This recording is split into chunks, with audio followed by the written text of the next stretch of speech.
right, this is part 3 of looking at suspected overdose deaths in Indianapolis, part 3. This is for quarter 3. Back to my chart, we can see that 6% of overdose deaths involved gabapentin. Gabapentin is a controlled substance in 7 states. It's also monitored in a few other ones, including Indiana. Fills get reported to our PDMP, or Prescription Drug Monitoring Program, INSPEC, so I can see where you're filling the medication and how much you're picking up and if you're filling early and who prescribed it, all that stuff, just like any other controlled substance. I've talked about gabapentin on my page before, but it has an abuse potential. It's not federally controlled. Its more potent sister, Lyrica or pregabalin, is a C5. It's another gabapentinoid. This might be a hot take, but I think gabapentin should be a federally controlled substance. It's definitely overprescribed and given out like candy, despite its side effect profile and limited efficacy with some indications. I've had a few patients abuse this actually. I've had a handful try to refill it early, and I can see when they're filling it like 2-3 weeks early, or paying out of pocket for it, or saying that they lost it. 85 to 90% of overdose deaths involving gabapentin involved an opioid. Important to note, this is largely illicit opioids. However, the percent of deaths that involved a prescription opioid with gabapentin was 41.9%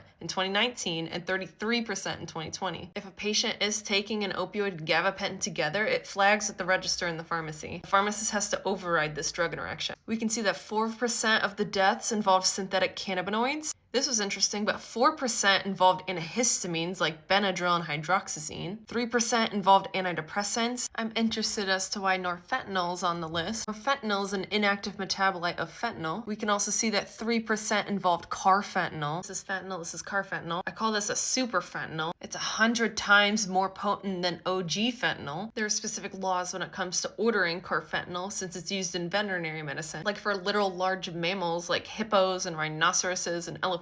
I don't know how often it's used in veterinary medicine, but crazy that people are ingesting it. That's why it's on the autopsy report. One person actually had methadone in their system, and then one person had 4-ANPP in their system. That substance is right here. It's a precursor to fentanyl. It's 4-anilino and phenethyl piperidine. It's likely a contaminant. We also see that one person had a nitazene in their system. This is a type of synthetic opioid. They're benzimidazole derivatives. There are no benzimidazole derivative opioids on the market, none approved for medical usage. Synthetic opioids. We see that no one had heroin in their system. This is a map of suspected deaths by location. It looks more concentrated on the east side. There are also community resources in this report.